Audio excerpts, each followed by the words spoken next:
Welcome to today's episode of the Founders Lounge, where I talk to some of the best founders in the UK in order to share their stories, learn their lessons, and hopefully inspire others who want to start a business. So if that's something you're interested in, now is a good time to click that subscribe button. In today's episode, my guest was Telson. He is currently the co-founder of a B2B SaaS company called Trumpet. He is a host of one of the top business podcasts. He's an angel investor in over 50 startups, and he's, I think, best known for his previous company, which was called DesignMyNight, which they exited for over $30 million. So in the episode, he talks a lot about how they started DesignMyNight, how they came up with the idea. And I think one of the most interesting parts was where he explains exactly how they sold it and how they negotiated the deal to then sell the business for tens of millions of dollars, and exactly how they planned the whole strategy. He also talks about how they're doing things differently now with his second business. We talk about time management, podcasting, and a bunch of other interesting topics. So I hope you're going to enjoy it. And if you do, leave a review or just send me a message and let me know what you think. Now enjoy the episode.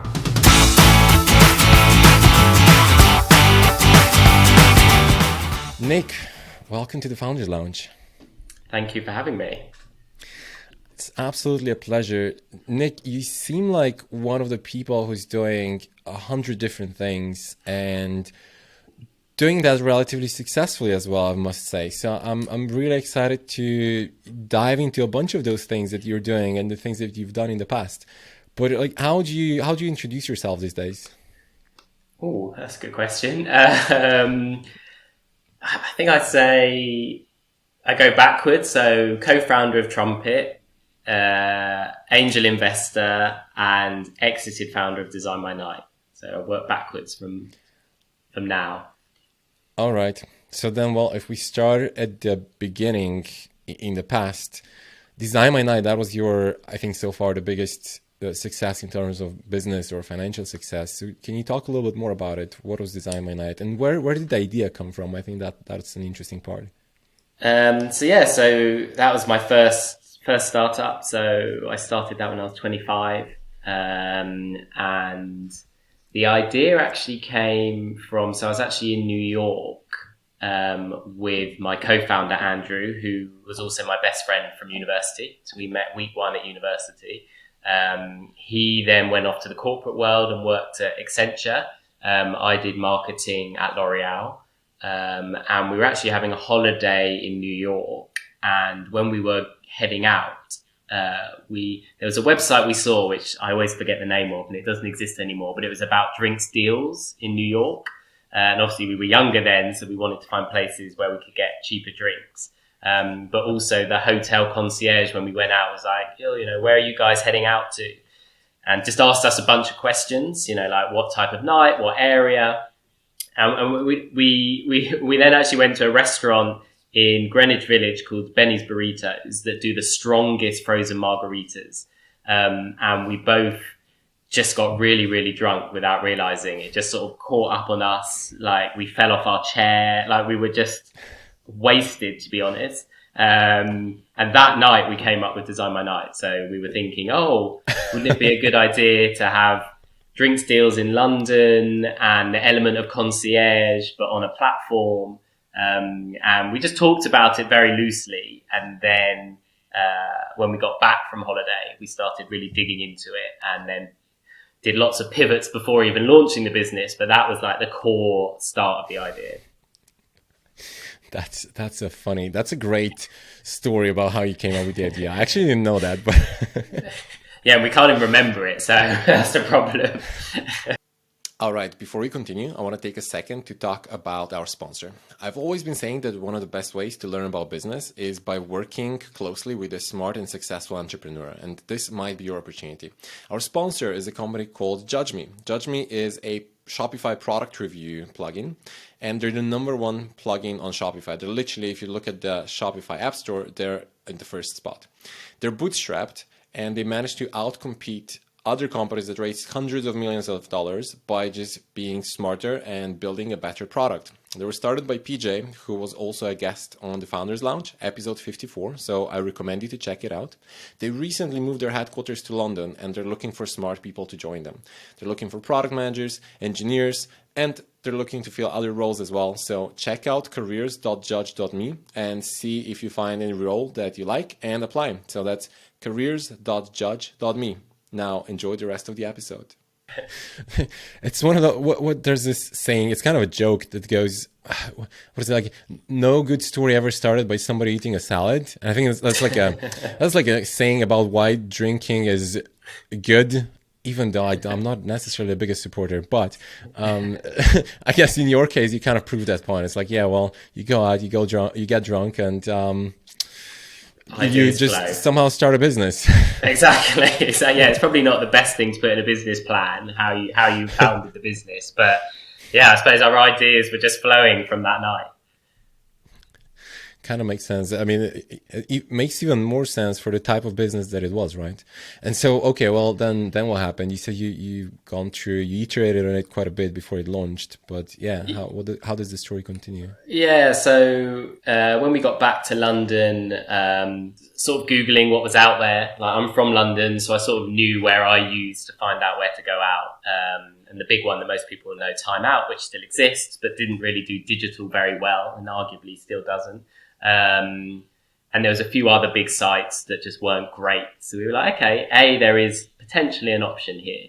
The other thing about Drinks Deals was, luckily, a good friend of mine works at Diageo, and she still does actually. And I said to her, well, what do you think of this idea? And she said, well, if the revenue you think is advertising, no drinks brand is going to advertise on a website that is about cheap drinking. So if that's your model, it's not going to work. So we were like, oh, okay, that's a bit of a curveball, because back in the day, and this was 2010, so a long time ago, that was going to be our first idea, build a big website, sell advertising. But then we looked at the market in different verticals. And in that time in the UK, you had sites like Compare the Market and Go Compare, which are all these sort of price comparison sites for insurance and cars and everything. So we thought, oh, that could be an interesting take for us, but on nightlife. So actually do a price comparison site for going out. So you could pick if you wanted cheap, but also if you wanted expensive, and if you wanted a cocktail bar or a party bar or a pub, and sort of took a lot of elements from those websites. We also took a lot of inspiration from Airbnb back in the day in terms of like look and feel for like a listings website, and sort of combine those two to come up with the first iteration of DesignMyNight. So we sort of launched as like the UK's first price comparison site for nightlife. That was sort of our hook.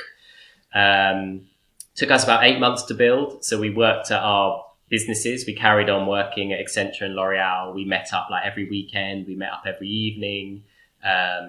And on the weekends, we would go round literally with like a one-pager printed out, not on like an iPad or anything, and would speak to bar managers and just be like, look, this is what we're building. What do you think? What would you like in a listing site?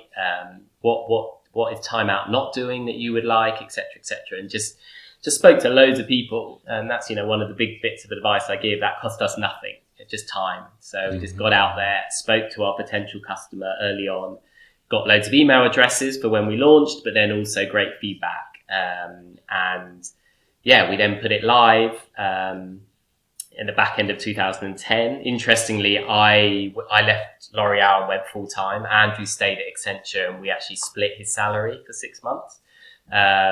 So that allowed us to have some sort of salary coming in. And then he left as well about 6 months in, so sort of mid 2011. Okay, that's such a great, like, how to start something. I think a lot of people expect that, well, you either need to go all or nothing. So, quit your job, work on the idea. But I think first of all, I see that as quite risky, because maybe it's never going to work out, right? And without income, well, depends how risk averse you are. But I think with zero income, you can sometimes also make kind of silly decisions. But I think that's something that I usually suggest to people as well. It's like, well, just keep your job, but be very clever with your time, right? So you continue working. So you work on your idea, on your business, on in the evenings, on weekends, but you need to be smart with your time, right? You need to say no to a lot of things, and that's the difficult part. Yeah, I mean, the irony of starting Design My Night was we went out hardly ever. So we ran what came to be like the UK's biggest nightlife website, but from the age of 25 into our 30s, we probably went out hardly at all. So that was the big irony. Everyone thought we were just going out all the time, but unfortunately we weren't. It wasn't quite the case. Yeah, that's it. You have to cut out those kind of things, right? It's like, I guess you can't have it all, I suppose. And so, yes, well, then eventually, as you said, that became the UK's biggest party website, or how did you call it? So Nightlife, how, yeah. nightlife site, yeah. Yeah, we grew that to, God, when we exited, we were getting about 8 million uniques a month. At one point, 1 in 6 Londoners were using it every month. Oh, wow. It obviously expanded beyond nightlife. So we did lots of events and daytime parties, and brunch obviously became very popular in the UK. So brunch parties and bottomless brunch, and it sort of expanded out massively. We halfway through we pivoted to software as well, so that was a big shift in the business. So we pivoted from a media business into a software business, and that was about 2.5 years and in. What? And we did reservation software. We did ticketing software and vouchering software. So we spoke to a lot of our partners, and at that time it was in the bar scene, and they said, well, it would be great if you built like an open table, but for bars, because open table is very much for restaurants and bars run very differently. If you think how a bar operates, the seating is a lot more flexible. There's seating and standing, there's deposits, there's guest list. So it's a lot more complicated than a restaurant, which is table of 2, table of 4, table of 6. So the software can be a lot more simple. So when people were telling us that, I think that was one of the best decisions we made. It was a huge shift in our business that we were like, okay, actually let's keep the B2C arm, but let's move pretty in a big way into software. So we had to obviously hire more dev, customer success, account management. We cut back on our editorial team, and built a ticketing and the reservation software at the same time. When we exited, we had about 15,000 SaaS customers, as well as the B2C arm. So it was the best decision we ever made. So was that the major part of your revenue then in the end? Yeah, so definitely became more of a software business. It was MRR, ARR, so more predictable revenue, which is great. Probably 2/3 of the business then ended up being software. We obviously monetized the website, but that's something I say to a lot of, you can imagine I get a lot of founders that come to me now wanting to build the next Design My Night, or an activity website or whatever. And the reality is it's very, very tough to monetize at scale with just like a listings platform. So if you can build a marketplace that is SaaS enabled on one side, and then obviously you've got all the users on the other, that's where you can sort of really build a business at scale. And obviously at acquisition, a software company is a lot more valuable than a media company. Mm-hmm. Was it difficult to make that pivot? Because one thing I hear about is, a SaaS company, as you were saying, it's a tech company, right? So you need to have very different skill set. The way how you run it, I guess just the day-to-day things that you need to be doing are very, very different. The business model is very different from media company. Yeah, total shift. And it wasn't a difficult decision. I think Andrew and I were quite aware that after like 2.5 years, to get the exit we wanted, we didn't think we would get that with DesignMyNight just as a B2C company. So I think we were already looking at different opportunities. And then when we had a few of our bar clients tell us about this opportunity, we were like, okay, well, there must be something in this.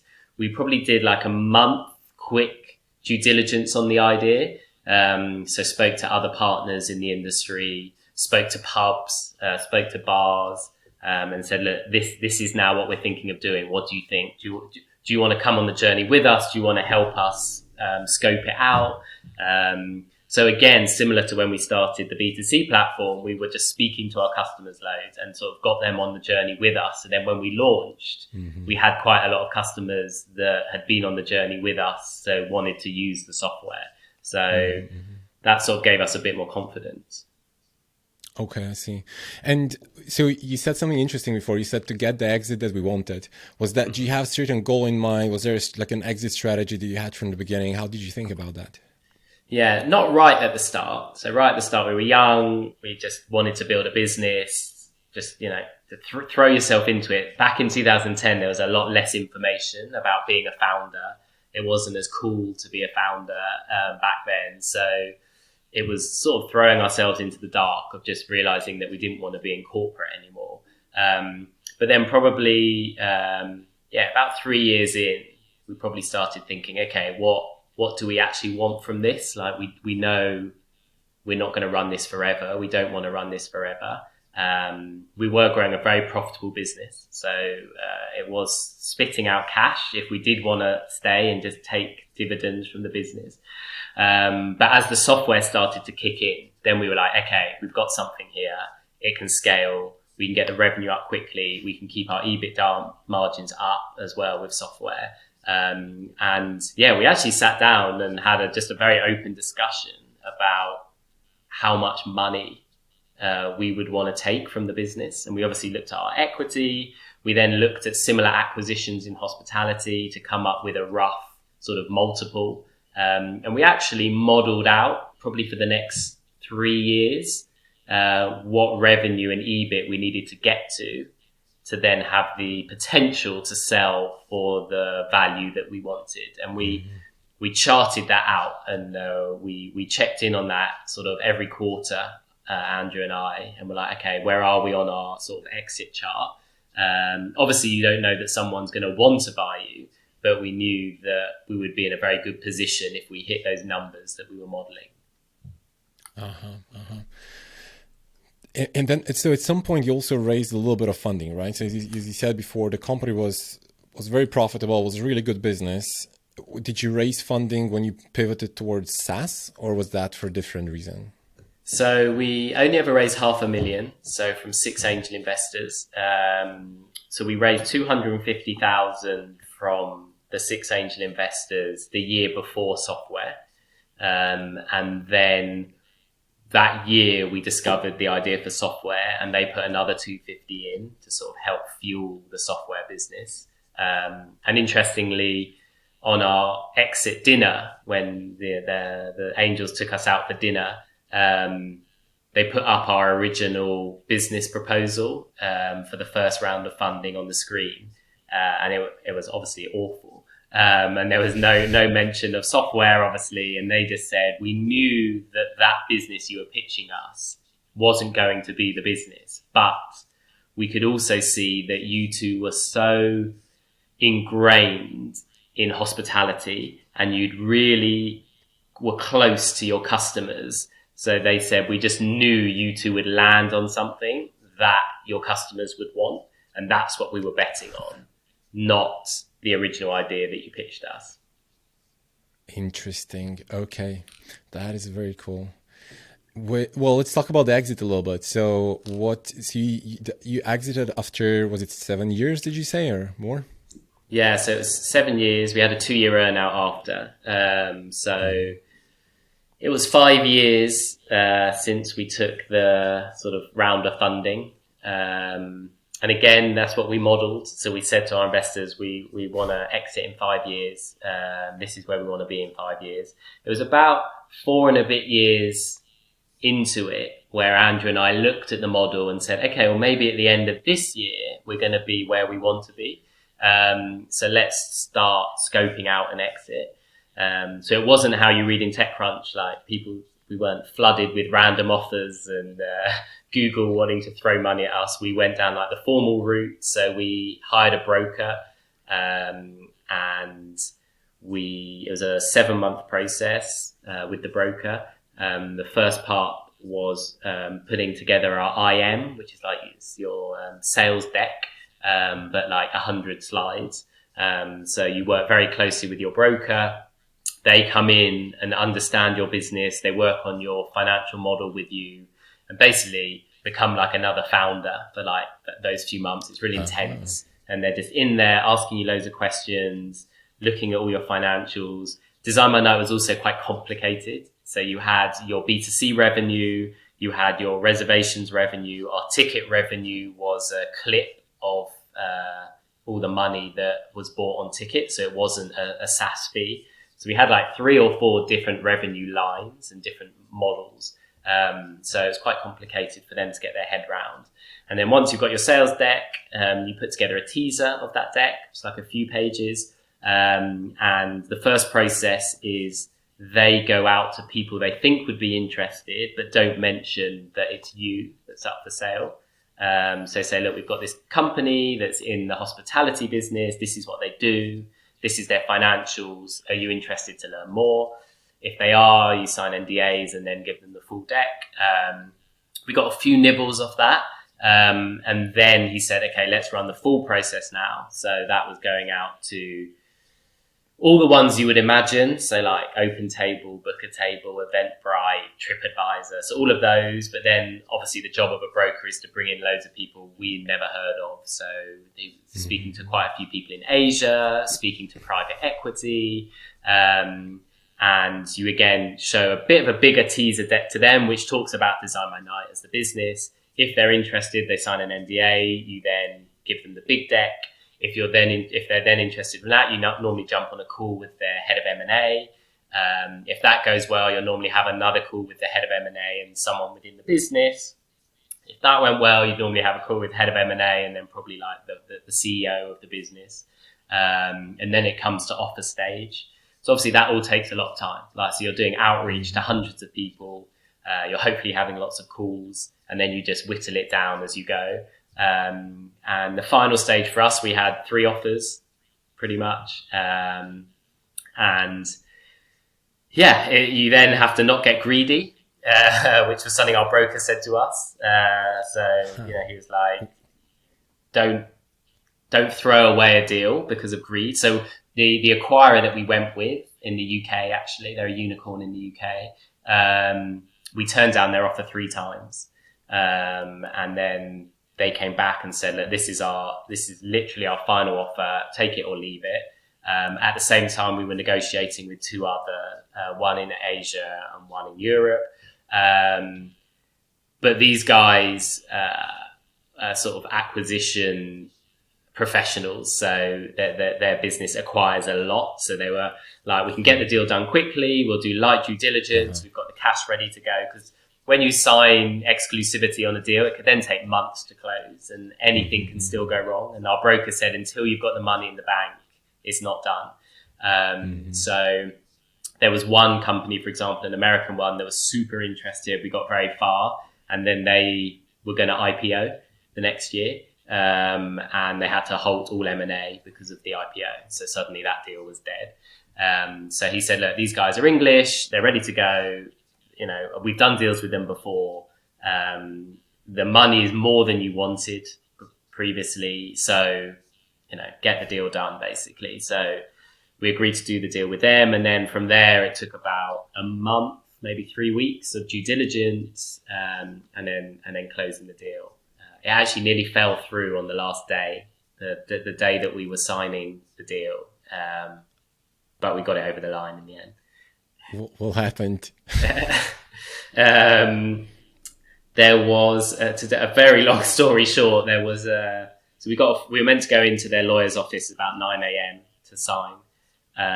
We said to our team, we told them the night before what was happening, that we were exiting, and we booked a bar for all of us to celebrate together that at like 5 o'clock that evening. And then we got a phone call from our lawyer at about 8:30 in the morning, saying there's a new EU payment law that has come out. What do you know about it? And we were putting through hundreds of millions of pounds in terms of payments, people buying tickets and deposits. So we were also a bit of a fintech behind the scenes. We'd never heard of this law, so we were like, I actually have no idea about it. And they were like, the acquirer wants to know what your strategy is for it. So we were like, well, we don't even know what it is. So we spoke to Stripe. So Stripe powered all of our payments. We were actually one of their early UK customers. So we were very close to the team at Stripe. We had a great relationship with them.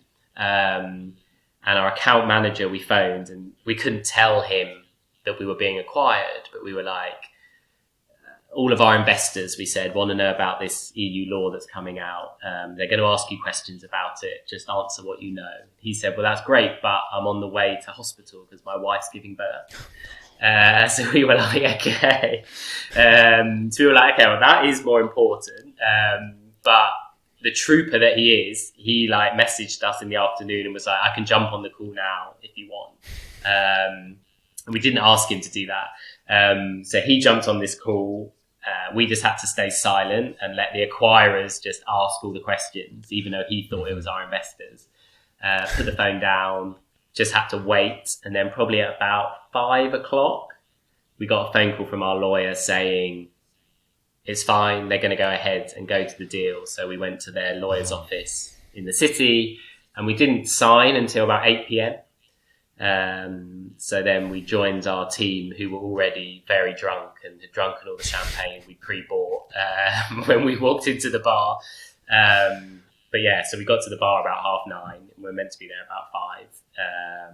But yes, it got through in the end, but it was a very stressful day. Oh, wow. Okay. I can imagine that was an intense day that you had.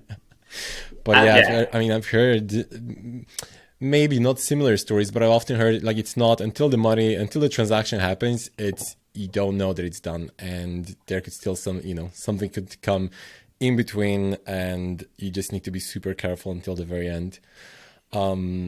But that is very interesting. As you said, I suppose a slightly different story from what I've usually heard about exits, when it's often the acquirers who reach out.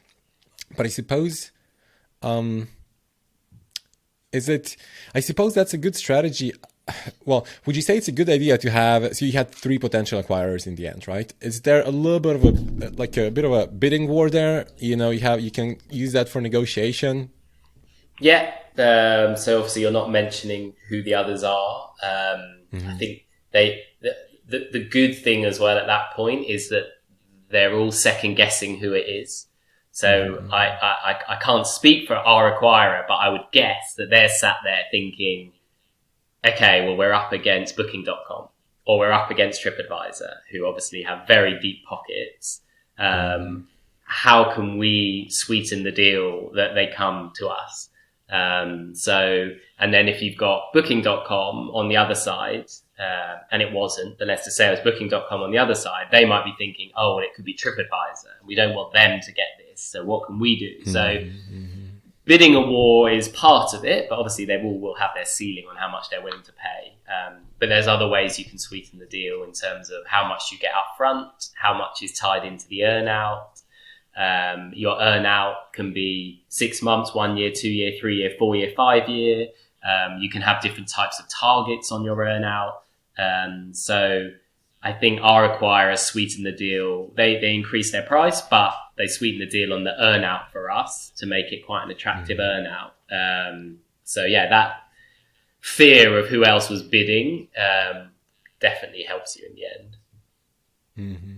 And I've heard often that it's really, really, really one of the key parts is to have a good broker and a good lawyer, because especially if it's your first exit, you don't really know what you're doing, right? So all the things that you were talking about now, it's like, well, I don't know what to be careful about. I don't know what else I can, what can I mess up, how to negotiate this whole thing, right? I imagine that's incredibly helpful when you have somebody who's an expert helping you.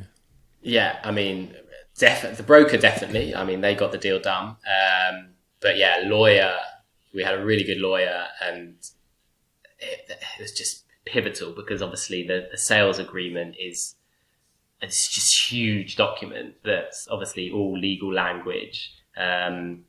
And I don't think I ever read the whole thing. Like, it was just pointless. So you're just putting your faith in the lawyer who's on your side and fighting, and that also has to be reasonable. That, you know, that will say, look, these are the 15 points that I'm not happy with. If you want to get this deal done, let's try and win 10 of them, and let's pick the 5 that you're happy to let slide. So yeah, you're really putting your faith in them. And again, yeah, we had a really good legal team that fought for everything we wanted to fight for, even up to the last minute, which is classic lawyers. Like when they said the deal was ready to be signed, and we went to the lawyer's office of the acquirer, we had a whole floor to ourselves, and one room was the acquirer. We were in another room, and the lawyers were still fighting over stuff. So we were like, can we just sign this bloody deal now? And they were like, oh, there's still a few points we're arguing over. So the lawyers were going back and forward between the rooms, still negotiating right at the end, like trying to earn more money probably.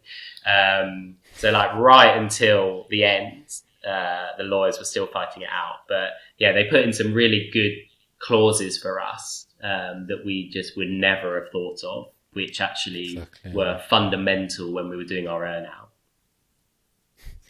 Sounds almost like a movie scene when you're explaining how it was. Yeah, if anyone wants to do a Netflix series on that, I'm open to offers. Yeah, I think this was a good teaser. Good. We didn't mention how much do you exit for? I think it's a public number, right? Or at least approximately. Yeah, approximately $30 to $40 million. Mm-hmm. Well, that's pretty good. That's quite a life-changing amount of money. So what happened then? Did you start? So after that, your next business then was Trumpet. Did you start that right after, or how did that go? So after our earn out, so that finished in January 2020. So we fully exited, nothing to do with DesignMyNight anymore. But then obviously COVID hit. So I think Andrew and I are expecting with our other halves to, you know, just go out and enjoy a year off, go traveling, chill out. It's been a very intense sort of 7, 8, 9 years. But we couldn't. So we were stuck at home basically. So I think that forced. So what else to do than starting a startup, right? Yeah, well, exactly. We were like, what do we do? So we did angel investing. So we angel invested since the initial exit. And we're now actually in about 57 startups as angel investors. Oh, wow. So we love doing that. But that, you know, angel investing is great, but it only scratches part of the itch. You know, you're not fully involved. You're only as involved as the founders want you to be. And, you know, probably only 10%, 15% of our investments do they really want us involved and asking us lots of questions. The rest, you know, you get your monthly or quarterly update and try and help when you can, but you don't really feel like you're changing the needle for them. You know, we're still young in the grand scheme of things. So we were like, you know, we don't just want to sit on the beach all day. You know, what do we love doing? And sad or not, we love building businesses. Like, you know, that's what gets us up in the morning. So we just started carefully, just thinking, okay, if we go again, we're going to do it differently.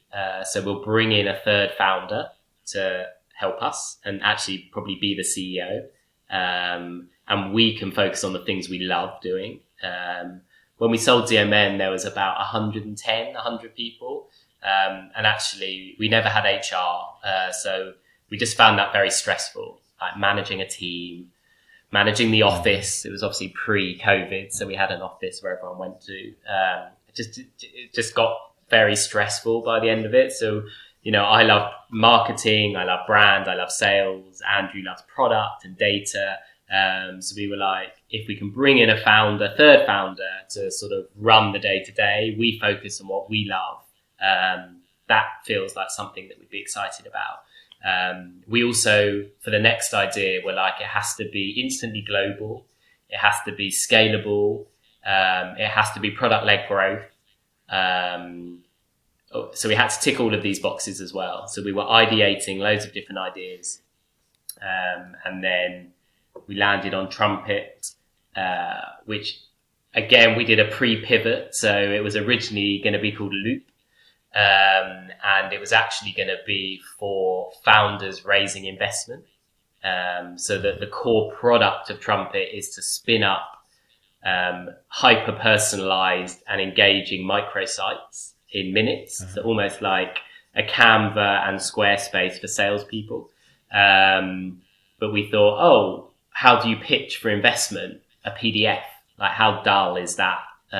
So we were like, if you could spin up these engaging mini sites with video content, photos, imagery, text, audio, you could personalize it to each VC that you're reaching out to. We're like, that could be pretty cool. And then you could use this mini site to keep your investors updated on your progress. Thus, Loop, keep them in the loop. But then we looked at the market and we were like, it's not actually a huge market. Obviously, we're in this bubble, so we only see founders and startups. But in the grand scheme of things, it's quite a small bubble. And then we thought, okay, well, where else could you use a tool like this? And it just clicked. We were like, sales. Like, this is perfect for sales. For sales, you send out PDFs, PowerPoints, back and forward with the customer with like 80 emails. It's just a horrible process to get deals done. So we thought, okay, let's pivot to sales, which is what we did. We then found Rory, who is our third co-founder, who was the European sales leader at Hotjar. So he was like a sales expert, had always wanted to be a founder as well. So we knew him previously. So we sort of formed the three and then started, ideating, building out the product. We spoke to 150 salespeople before we started building the product, got all of their feedback, again, similar to what we did at DesignMyNight. And then we had this document with like great ideas in, great obstacles that we had to overcome. And then we put all of that feedback into the first iteration of the product. I want to go back to one thing that you mentioned before. So on this podcast, we used to talk a lot about ideas. Nowadays, a little bit less so, but you mentioned that you were ideating on a lot of different things when you were thinking about your next business, right? Can you talk a little bit more about that? What was that ideation process like? So I think ideation falls into two brackets for me. I think one, you need to be sort of naturally curious. So I think you need to be that type of person.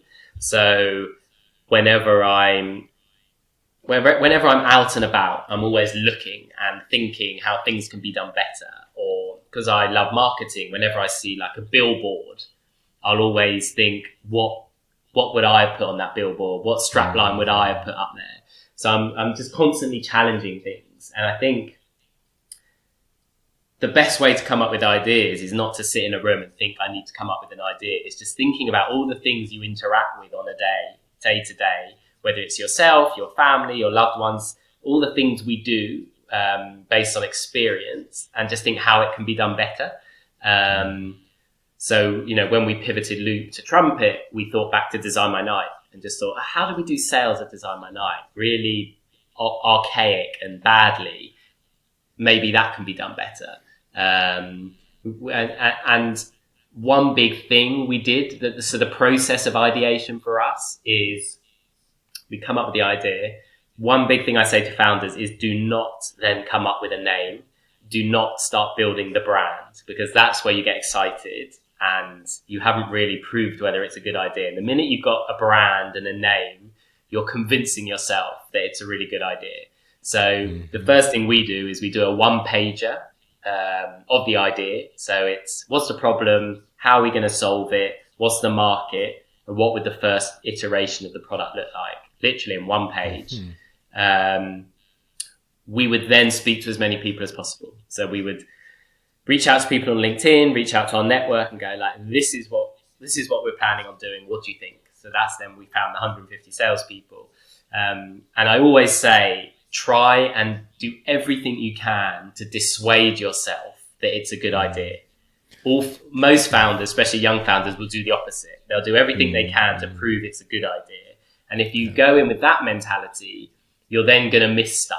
You're not going to look at your competitors properly. You're not going to listen to the negative feedback. You'll just brush it off. So if you flip your mindset of, okay, my job now is to tell myself that this is an awful idea. Let's speak to as many people as I can to see if they can tell me why it won't work. Let me look at all the potential competitors and sign up to their products and have a proper good look and see how well funded they are. So really deep dive. And this takes like 3 months for us, of real like deep dive into the sector. We had 3 or 4 other ideas that we were running at parallel. And that deep dive showed us that either the idea wasn't a good idea or we weren't the right founders to actually bring that to market. And Trumpet was just the one that was just perfect. It ticked all of our boxes. So that's sort of the process of how we ideate and then think, yes, we're gonna do something. And how much did your idea of the product change while you were having all these conversations with salespeople or doing those interviews? Because it's obviously you can learn a lot from the industry, and I think that's a really good idea. One approach that people often take also is just they have their initial idea and then they launch a landing page and see kind of how the market reacts, right? But obviously, as you said, if you talk to a lot of potential customers, your idea might change, the way how you sell it, if nothing else, might change. The language you use to sell it can change quite a bit. So I'm wondering, what was your experience with that? Yeah, I'm definitely in the latter camp. So maybe I'm a bit more old school, but when you read all these like Y Combinator blogs and you listen to podcasts of like, especially like American founders that, have had an exit or something, yeah, they'll very much be like, yeah, just put it out there, man, and get the feedback. But for me, if you put out a landing page, you've then got to promote that landing page. Does that landing page tell you much about the product because you haven't actually formulated it? Then also, if you're going to start like maybe building a wait list of that landing page, but you could be 6 months out from having a product. You can't have people sat on a wait list for 6 months. So I'm a lot more... I'm happy to talk about the idea. So I think that's another mistake founders make, is they're worried people are going to steal the idea. So I'm the opposite. So I'm like, I'm not worried about that. I'm going to speak to as many people as I can, but I want to give them a bit more depth than just a landing page. So that is our one pager. That's still not loads, but it's got information about it. And then, as you said, we actually built a Notion board and tagged everything as positive, negative, idea.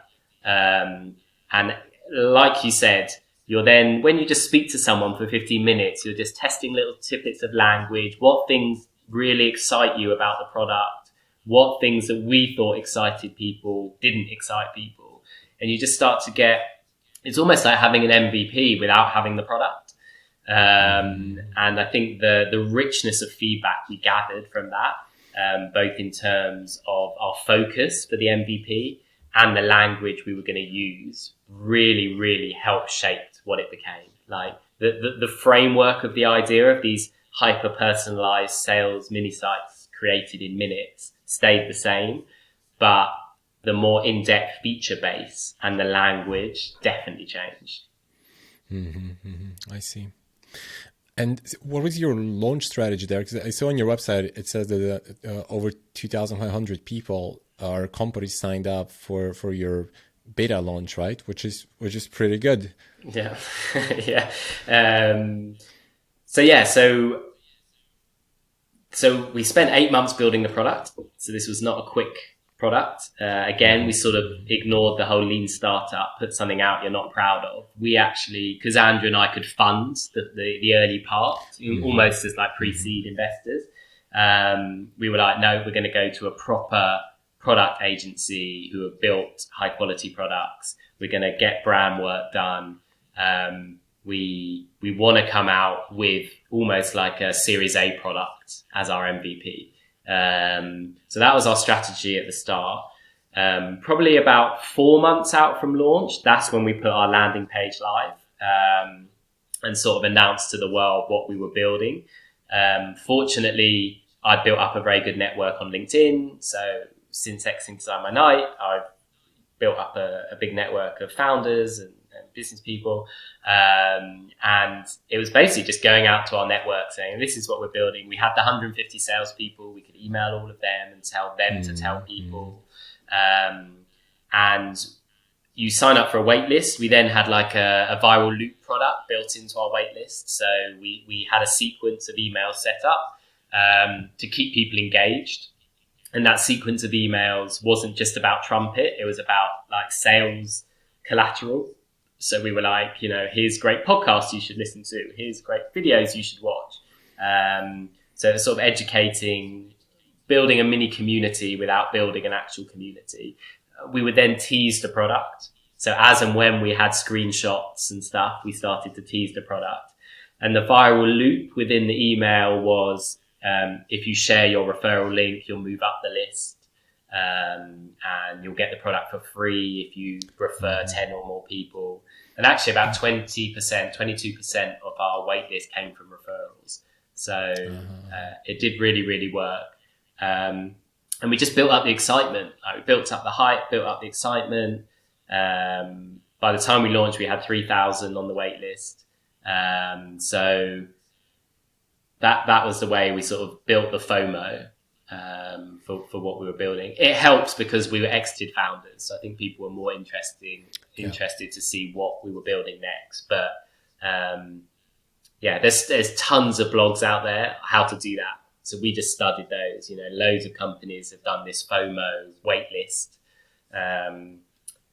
Thingy were probably the best. What were they called? The audio. What's it called? It's that audio tool where you do rooms, which doesn't. I don't know if it exists anymore. God, my mind's gone blank. It was all backed by VCs and. Yeah. You went into you did audio rooms. And then Twitter copied it. The fact we can't remember it now. Clubhouse, that's it. Clubhouse, yeah. So I think they did it superbly. Unfortunately, the end product no one actually wanted. But, there's blogs about how they did it, how Slack did it. So we just read up.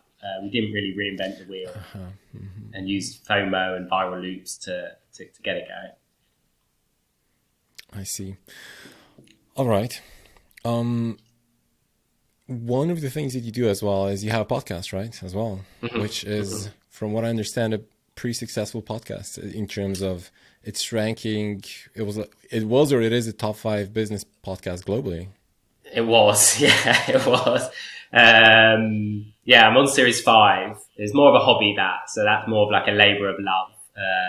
So I'm not doing it to like monetize it or anything.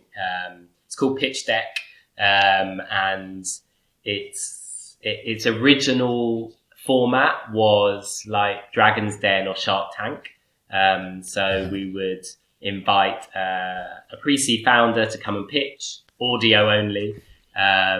And then I would have a guest angel or a guest early stage VC. We would quiz the founder live. So it's great for founders to hear how investors think, what questions we ask. We have a live Q&A back and forth with the founder. And then the final part of the podcast, the founder leaves and myself and the investor chat honestly about what we think, whether we liked it, whether we didn't, where they could improve. So we did that for 4 series. It's quite labor intensive to build a podcast like that because you need all the different people who are all comfortable speaking on a podcast as well. So that went really well. And then the 5th series, I've actually just done 15 minutes. So they were an hour long. So this is like 15-minute snapshots with early stage investors. So I interview like footballers that invest. I interview angel investors, early stage VCs, just a 15-minute chat on like, what do you look for in a pitch deck? What do you look for in an early founder? What do you look for on that first 30-minute phone call? And I just really wanted founders to be able to take 2 or 3 bits of information from each 15-minute podcast that they could then hopefully go on and use. And it also shows you how different investors think. So there's no right answer either when pitching investors. So yeah, we're that's the new series 5. We've got about 10 episodes in on that at the moment. Right. Okay. It's interesting. So obviously you had a format that was quite interesting, quite unique, right? A bit different from a typical podcast. Mm-hmm. Do you think that that was a major part that made it successful in the beginning? Well, plus you had a good, as you said, you had a good personal brand, good audience as well that you could launch to. It's it's interesting. So when I launched this podcast, the one that we're on right now, right? So that was also about 2 years ago, and we launched it in Slovenia first. So that's where I'm originally from, and we started together with a friend of mine, and we had no launch strategy or anything. We were just like, to be honest, I never thought it was even going to get published. I said, look, yeah, we had this idea. We're like, yeah, let's record a few episodes. Let's see how it's going to be. It's like, yeah, probably it's not going to be interesting enough. We're never going to publish it. But we did decide to publish it, and we had like 3 episodes recorded when we published it. And we had no expectations. We didn't even look at the rankings until a friend messaged us and he was like, you guys are #1 podcast in Slovenia. I'm like, we are what? How is that even possible? And so obviously then in the beginning, I guess, well, there was a little bit of a hype because we have a little bit of network. I don't think we have as much as you, but a little bit. And then Slovenia is small, so it's not that competitive. And then I suppose when you launch, the algorithm gives you a little bit of a boost to get that initial audience. And then that helped, that built a little bit of hype. So we kept being top 3 in the business category for quite a while, for the first year or so. And then obviously when I switched to English, everything changed, right? Because it's about 10,000 times more competitive. So you're competing against all the best podcasts in the world, and it's a whole different game.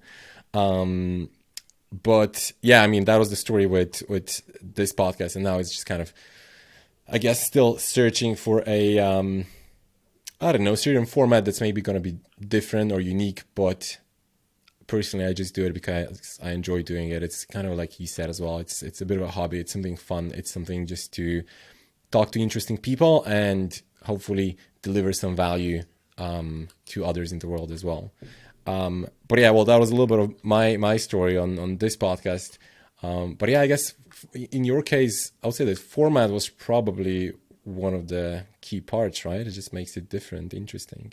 Yeah, it was. Yeah, it was actually. I listened to a very well-known one called Pitch, or The Pitch, I think, which was by Gimlet Media, who got bought by Spotify, which was similar-ish in America. A lot more. They're a media company, so a lot more polished, and they're in a studio and all of that stuff.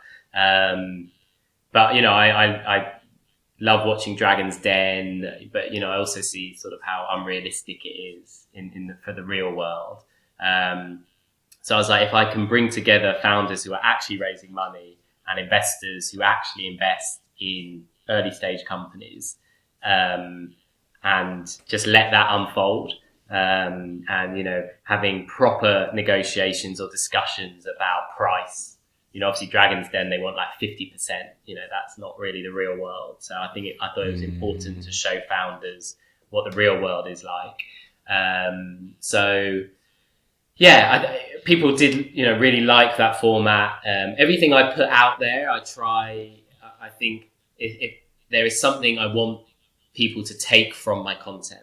So whenever I'm on someone else's podcast, when I'm doing my own podcast, if I put out stuff on LinkedIn, I genuinely always think, is there something here that whoever's watching or listening or reading can take something from it, like just 1 point or 2 points? And I think that's the feedback I get, which I love, you know, messages from people just being like, oh, I listened to, you know, this podcast, it gave me this idea on how I should pitch. And I went and raised money, or I changed my pitch deck because I listened to how you were speaking with the lady from Sequoia and whatever.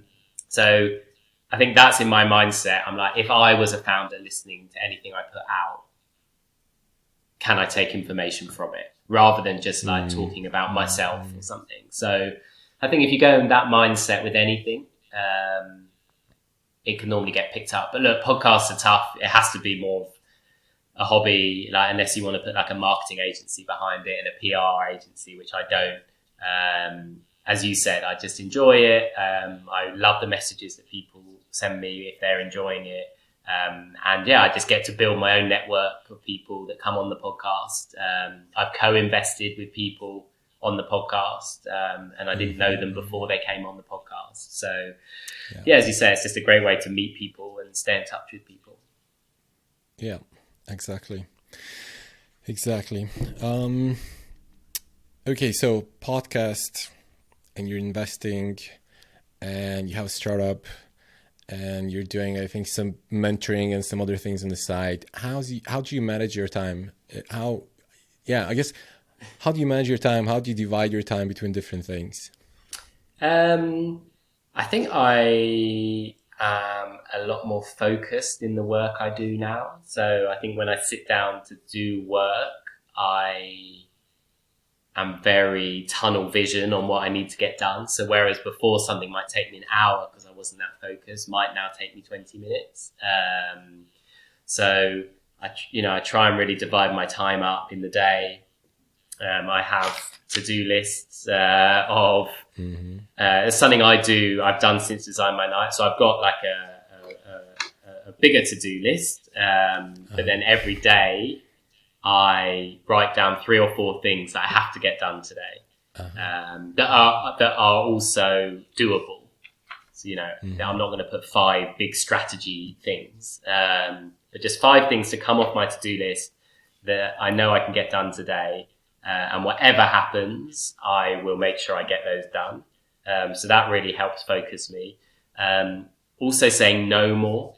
So obviously I get asked all the time to go for coffee or jump on a 15-minute phone call or etc. So I'm a lot more precious with my time now, which is tough. I don't like saying no to people, but I'll always say to someone if they come for advice, rather than meeting for a coffee, why don't you message me, the 2 burning questions you've got, and I will reply. It might, I might reply in a week or 2 weeks or tomorrow, but I will get back to you. And that, what I hate doing is opening up my diary and having loads of meetings. And I did get to a stage early on where I was sort of offering myself out too much on phone calls and coffees and networking events, and I'll just look at my diary and it would just be full of meetings. And now I try and do all of that async. So if anyone wants advice or help, I'm just like, drop me a voice note, and if I'm walking to the gym, I'll voice note you back. Or if I go for a walk, I'll look at the 3 voice notes I need to send. So it's sort of on my time rather than booking time out in my diary. So that really works for me as well. And just putting great people around you. So like we said with Trumpet, we've got Rory, who is amazing. He allows me to focus on the stuff that I love and that I'm good at with Trumpet. So I don't get bogged down in the other stuff, which will benefit Trumpet in the long run. So yeah, but then also know your limits. Like, don't just keep taking on stuff. You've got to make time for yourself, and make sure you're enjoying it. The minute I stop enjoying what I'm doing, then I'll stop doing it.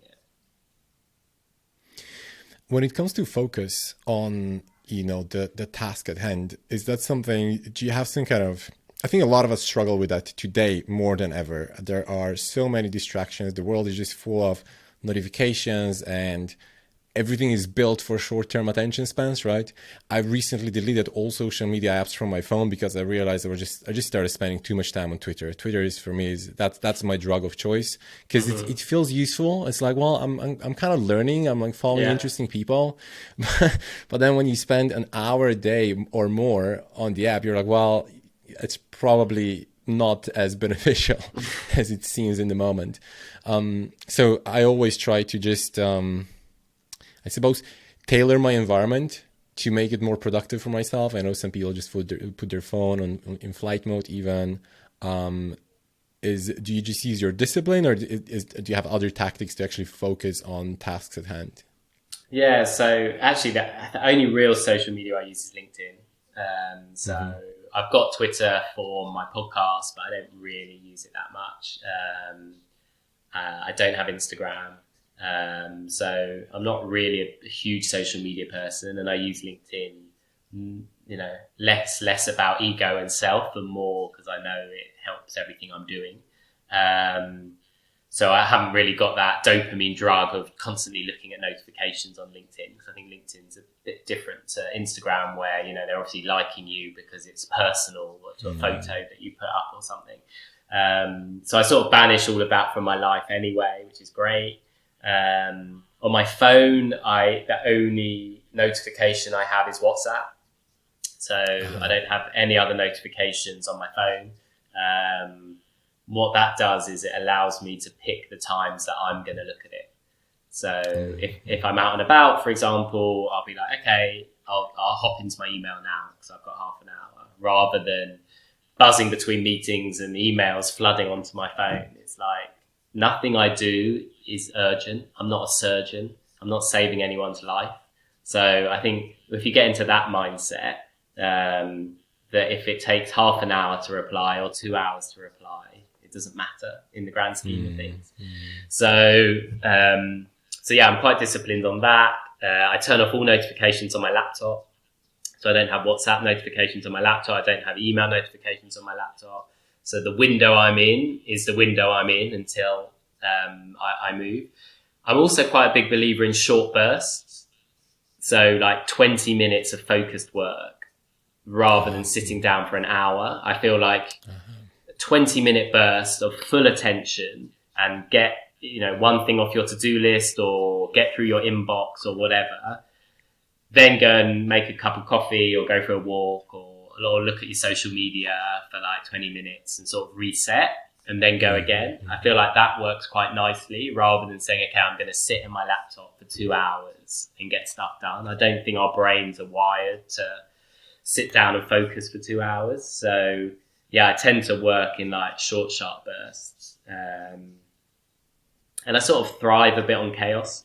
Like the way my brain works. So like I'm just, whether I'm analyzing stuff or in communication with people or solving a problem, that keeps me energized versus having nothing to think about. So actually, rather than making me stressed, that actually gives me energy to just keep going. But then look, you've got to make time to then turn off. So, when I'm in social time, I am off. And I'm not looking at emails or Slack or anything like that. It's funny you mentioned that. I can really relate to that. I realize that sometimes if I have nothing very urgent on my to-do, I don't know, that's probably not a good thing, but it just feels like something's missing, something is wrong. I just don't have that urgency to like get things done. I feel like I just need to have always a few things that are sort of pressing that I just need to be working on, and then that kind of keeps me going. And that's where to-do lists are good, because you look at your to-do list, even if they're not urgent, but you're like, okay, I need to get these 5 things done today. And that sort of focuses your attention. Exactly. And it doesn't necessarily, or at least for me, I wouldn't say it's in a stressful way. It's just like, oh, okay, I got these things that I need to do today. So let's go and do it. Interesting. I'm quite convinced that attention span is going to become more and more of a competitive advantage of individuals, because it's just getting so much worse. And while at the same time, I think it's so important to actually get work done, right? Because if you're constantly just switching from one thing to the other and getting interrupted, it's very hard to get anything meaningful done. So I think any sort of, whether apps or whatever approaches that are going to help people to focus and to increase their attention span, I think that's going to be a popular thing in the future. Obviously, on the other hand, we're always going to have apps and especially social media companies and marketers and so on working against it, but that's the world we live in. I think I read somewhere, it was while I was at DesignMyNight, so we had Gmail, we used Slack, but we also had GChat, chatting to people. And I remember walking around the office once and I just saw everyone's, like 7 chat windows open on people's laptops. And it could have been for work. So, they were not just all slacking, not slacking in work.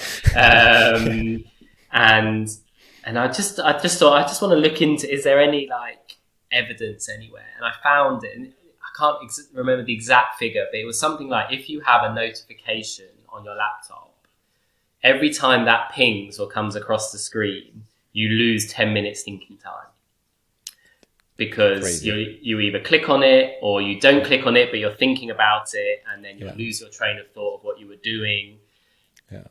So it's nuts. So you're like, if your laptop is just pinging constantly, you're actually just never focusing on the job you're trying to do. And that's why when I see people's laptops or phones that are just like full of notifications, I'm just like, what are you doing? Like, it's just not helping you at all.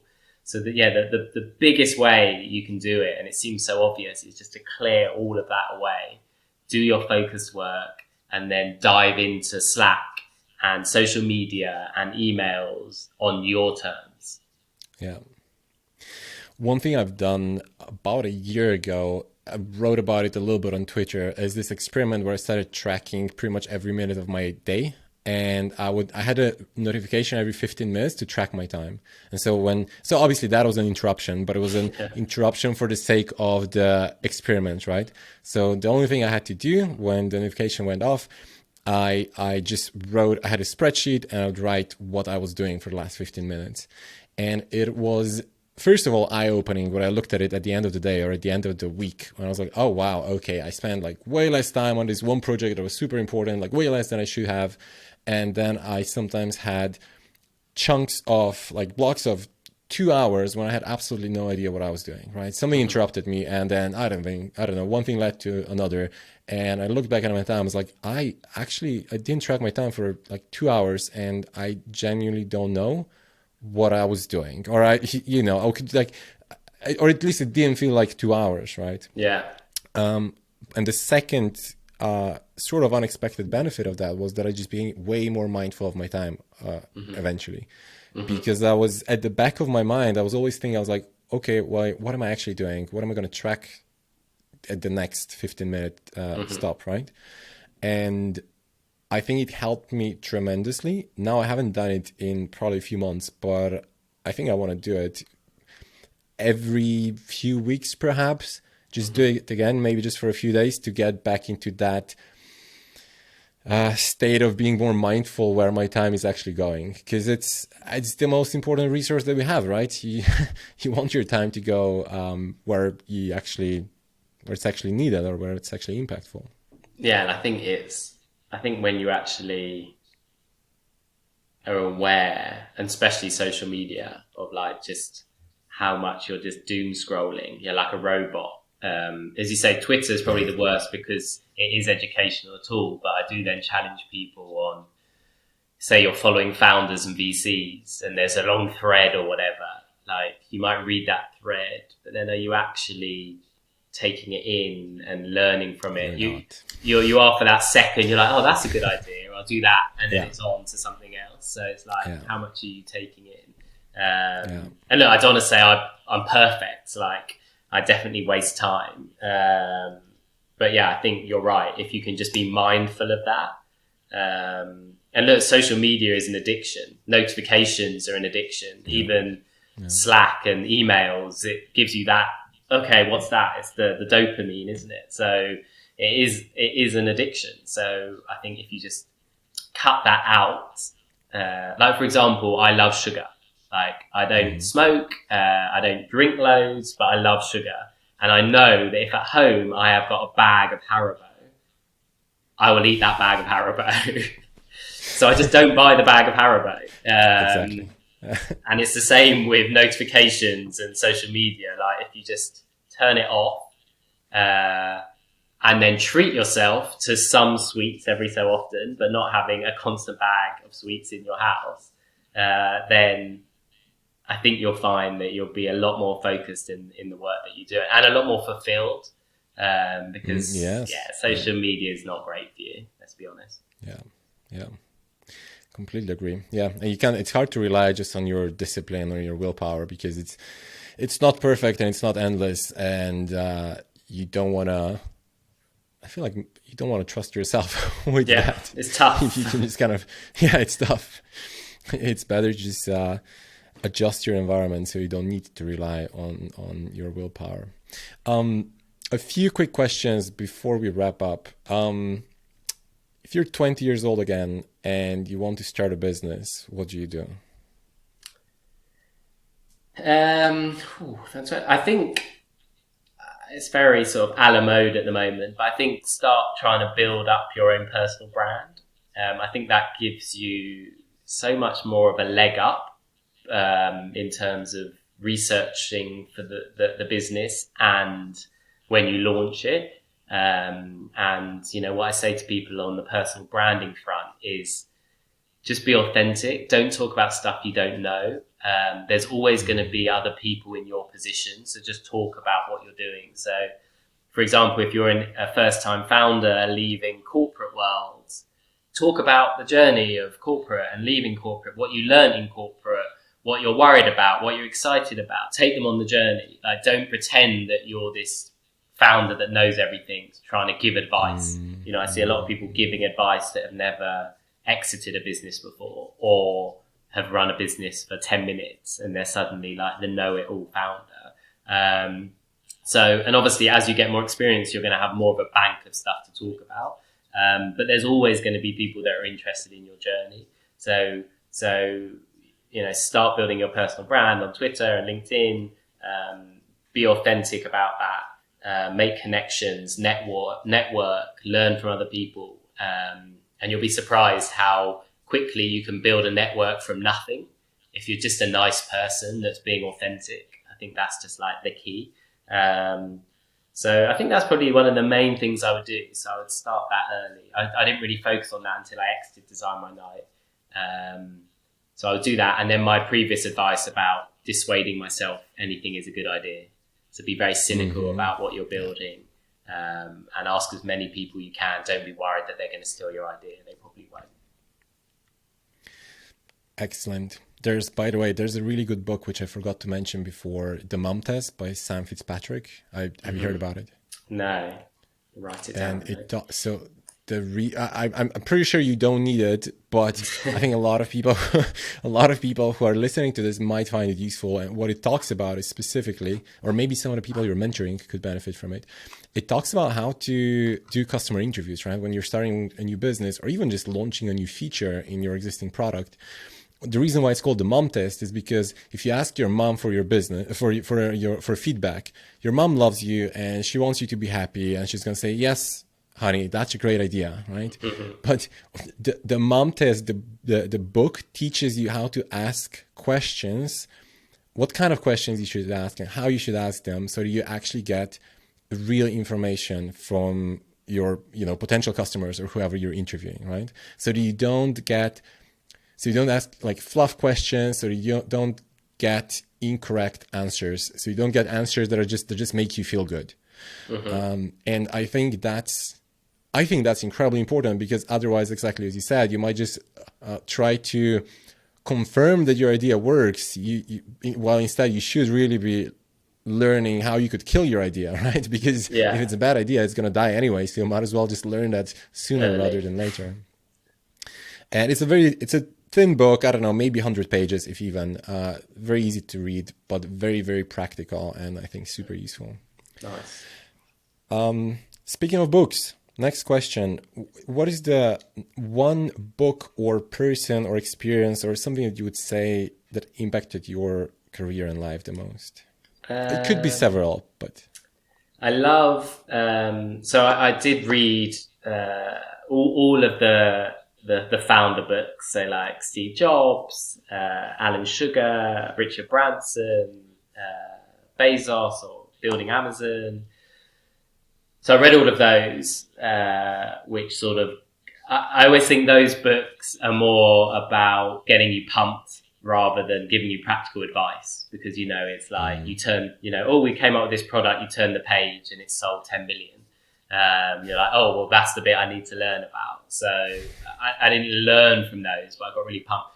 My favorite out of all of those, which is probably my favorite book, is Shoe Dog, which is about Nike. So that's just an incredible story. And I think you forget with these brands that are now staple brands for us, they were all startups as well. And I think the Nike story is an incredible one. So just as a piece of fiction, even though it's not fiction, just to read that book, it's incredibly entertaining. and obviously it's a brand that most people love and wear now. So just to know where it came from, so I love that one. In terms of people, I've surrounded myself later with people to learn from. I wish I'd done it earlier. I think I've learned the benefit of that coming out of Design My Night. So in terms of angel investors, I respect, and founders that have scaled up different to how we did at Design My Night. So trying to surround myself with those people that I can learn from. I think for us, a very important person was a guy called John Bates, who became our first angel at Design My Night, but he was the professor of entrepreneurship at London Business School. And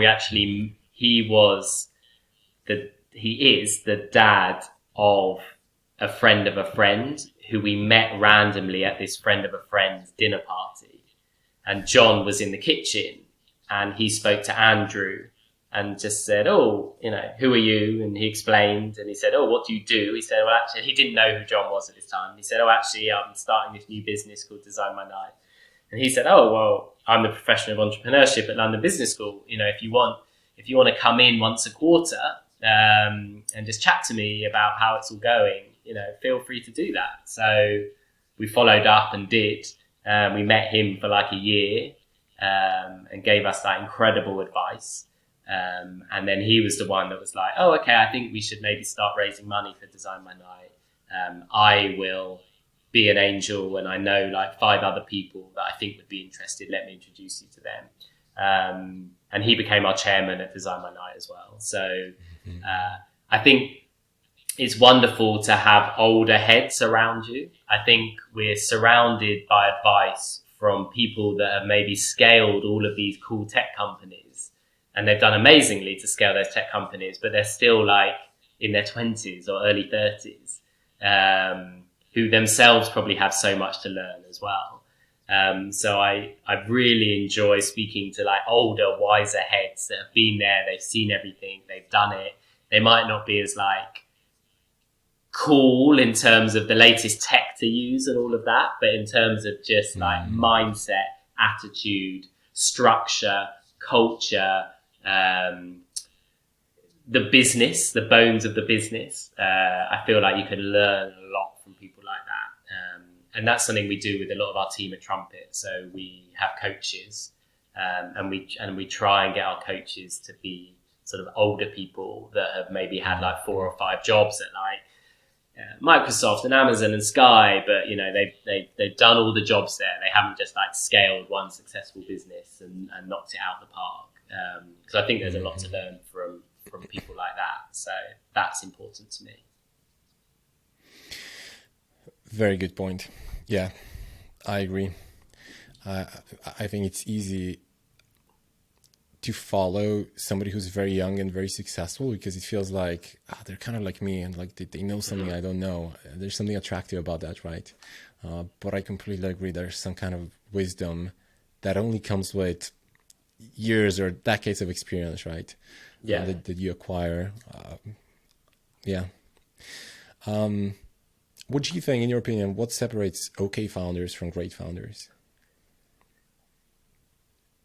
I mean, it's not a very fashionable thing to say, but I think just a single-minded grit and determination to succeed. Whatever anyone says, whether it's fashionable or not to say it, it's incredibly hard work to get a startup off the ground. And if you are not obsessed, if you are not in that business and you are thinking about it 24/7, and you're going on holiday and thinking about it, and it's on the weekend and you're thinking about it, I don't think if you're of that mindset, then it's realistic that you will grow that into a big business. Of course, after like 2 or 3 years, once it's more established, it's not healthy to operate like that. But, I see a lot of chatter now about mental well-being, which is incredibly important. But it's also a bit idealistic. Like if you should really question yourself. Like, it looks so fun and cool to be a founder, but it's the hardest thing and the loneliest thing at times and the most stressful thing you'll ever do. And I think you really need to question yourself and your loved ones around you, that if you don't think you are physically, emotionally, mentally ready. I don't like using the word strong enough, but just ready to take on that type of challenge, then it might not be for you. And I think that's fine. Like, you can still go and work in a startup or be an early employee at a startup, but you're not taking the stresses of owning that startup. So I think people get allured into the world of startups, and they think that the main way is to start your own. But I do say to people, like, it's the hardest thing you will ever do, probably, taking out personal stuff. So I think you just need to have that mentality that you are just obsessed. And as we talked about early, like, actually having loads of things in your mind, not stressing you out, that actually is giving you energy. So yeah, I like to speak about that when I speak to founders. I almost try and scare them off being a founder, because I think a lot of the rhetoric out there makes it seem like a very sexy thing to do. And you hear about exits and all of that, and that's great. But it's incredibly hard. And some people I just don't think are built to do it. That's fine. Yeah, one thing that I often say when people sometimes ask me is like, well, do I really need to work that much and that hard to build a business? And I'm like, well, you don't have to, but I think one way to think about it is it's a little bit like sports, right? If you want to, and I think sports seem to be more, it's easier to understand that if you want to be world class, or if you want to be really, really good in certain sport, you'll have to outcompete everyone else who's doing that same sport, right? And that's going to take, talent and hard work and stress and strategy. And you need to be really good at a lot of things, and at the same time you need to have a certain amount of luck as well to succeed in the end, right? And when you put it that way, to me it becomes very obvious. It's like, well, no, you don't have to work all that time, but know that others are. And I don't know, maybe if you're way better at everything else, you can still be successful, or you can still build a big business or whatever it is that you're after. But yeah, you just need to be aware that it's a competition at the end of the day, right? Even if you're in a market with no competitors, customers are always have an alternative in whatever you're doing, right? And I think that makes sports, it more kind of clear. I think sports is a great comparison, and I've spoken to athletes who are angel investors as well. And to be an elite sports person, you need to commit all day to training and practicing and weekends, and it's since you're like an 8-year-old, that is your I think I saw Federer, his last exhibition match he did, and he did like a very emotional speech, and it was just like, this is dedicated to just like my parents, who since I was 6 was taking me to tennis lessons and tennis competitions, and to my kids and my wife, because everything was about tennis, and they just had to follow me around the world for tennis. Like, you just have to be so all in to become an elite athlete. And as you say, to become an elite founder, to get an exit and whatever, you have to have that same commitment, because if you don't, other people will. So yeah, that athlete mindset, I think, is a very telling comparison to founders. Yeah. All right, Nick, we're going to wrap up at this point. Thank you so much for coming on. Thank you for your time, for sharing your story and all your knowledge. Really appreciate it. I think it's going to be valuable and interesting for everyone who's listening. We're going to link to all your LinkedIn, to Trumpet, to any other resources in the episode notes. And yeah, really appreciate it. Perfect. Thank you so much for having me. I appreciate it. Thanks for listening until the end. I hope you enjoyed it. If you like the content, please do me a favor and click the like button on YouTube, or give us 5 stars on Spotify, Apple Podcasts, wherever it is that you listen to your podcasts. Leave a comment. Subscribe if you want to hear more from us. That really helps also to get the podcast out there, and that helps me get more interesting guests and create even more interesting content. So I really appreciate if you do that. If you have any other comments, questions, feel free to message me. You can find me on Twitter. That's usually the best channel. The link should be somewhere in the description.